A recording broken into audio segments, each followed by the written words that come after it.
मुख्यमंत्री योगी आदित्यनाथ वो कह रहे हैं नमाज पढ़ने मस्जिद जाना जरूरी नहीं है, घर से निकलें तो रंग से परहेज ना करें।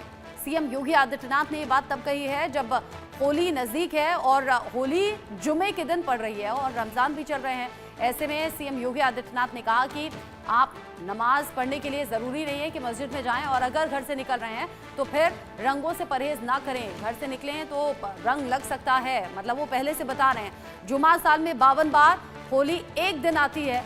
इससे पहले संभल के सीईओ अनुज चौधरी के जरिए कहा गया था। अब सीएम योगी आदित्यनाथ ने भी कहा है कि साल में तो 52 जुमे आते हैं, लेकिन होली तो सिर्फ एक बार आती है। लेकिन ये टकराव की जो स्थिति है ये नहीं होनी चाहिए। या तो आप मस्जिद ना जाएं, घर में ही नमाज पढ़ लें और अगर बाहर निकल रहे हैं तो रंगों से परहेज ना करें। कोई दिक्कत है तो घर से निकलने की जरूरत नहीं होनी चाहिए। होली साल में एक बार पड़ती है, जुमे की नमाज तो हर हफ्ते पड़ती है, स्थगित भी हो सकती है। अगर कोई व्यक्ति नमाज पढ़ना ही चाहता है तो अपने घर में पढ़ सकता है। ये सभी बातें सीएम योगी आदित्यनाथ ने कही हैं।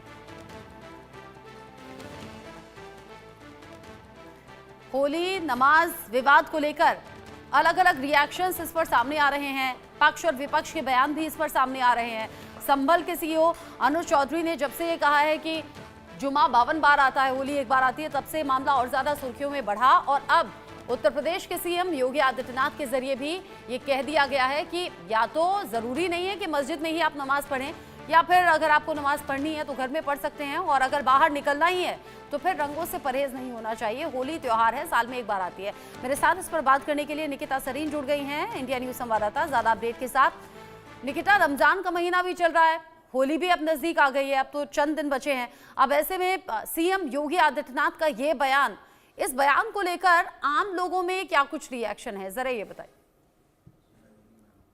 देखिए रचना, जिस तरीके से संभल सीईओ अनुज चौधरी ने होली पर दिए बयान पर जिस तरीके से हंगामा मचा हुआ है, मैं ऑपोजिशन की बात करूं तो राम गोपाल यादव ने यहां तक कह दिया है कि सरकार अगर बदलेगी तो ऐसे लोग जेल जाएंगे।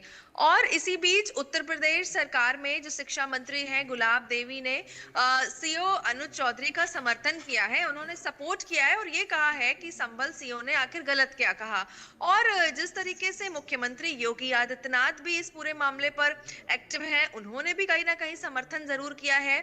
एक प्रोग्राम में उन्होंने संभल के सीईओ के बयान को लेकर के सवाल भी किया, तो उन्होंने इसके जवाब में ये कहा कि होली के अवसर पर मुझे ये लगता है कि एक दूसरे की जो इमोशंस है, भावना है, उनका सम्मान होना चाहिए। और जुम्मे की नमाज हर शुक्रवार को होती है, होली वर्ष में एक बार आता है और प्यार से लोगों को यही समझाया गया है। और उन सभी लोगों का मैं धन्यवाद करता हूं जिन्होंने पहले ही ये बयान जारी कर दिया था कि उन्हें होली मनाने दी जाए। हालांकि 14 मार्च को जिस तरीके से होली है, दोपहर 2 बजे तक होली खेलने दो और उसके बाद जुम्मे की नमाज आराम से पढ़ लेना। हालांकि जिस तरीके से मुख्यमंत्री ने आगे भी कहा था कि बहुत सारे मुस्लिम धर्म गुरुओं ने भी लोगों से यह अपील की है कि लोग इसको माने, क्योंकि होली साल में एक बार आती है और जुम्मे की नमाज हर हफ्ते पढ़ी जाती है। साथ ही साथ नमाज स्थगित भी हो सकती है, कोई बाधा आती है तो फिलहाल होली नहीं रुकनी चाहिए और ऐसे में अगर कोई व्यक्ति को नमाज पढ़नी है तो वो फिलहाल घर में पढ़ सकता है। हालांकि इस पूरे मामले पर जिस तरीके से लोगों के राय मशवरे हैं, उनका भी यही कहना है कि ऐसा बहुत समय बाद हुआ है कि जब होली और नमाज एक दिन पड़ रही है, जो कि है शुक्रवार। लेकिन यहाँ पर मुख्यमंत्री ने भी पुलिस को अलर्ट मोड जारी कर दिया है कि जगह जगह जितने भी पॉश एरिया हैं वहां पर तैनाती रहे, ताकि सभी लोग, सभी धर्म के लोग हम तो यही उम्मीद करेंगे कि होली भी अच्छे से मनाई जा सके, रमजान का पाक जुमा भी आराम से निकल जाए और किसी तरह का कोई टकराव ना हो, एकता की मिसाल देखने को मिले देश के अलग अलग हिस्सों में। ये कोशिश है, बाकी देखते हैं आगे अपडेट क्या होगा। निकिता, बहुत शुक्रिया आपका।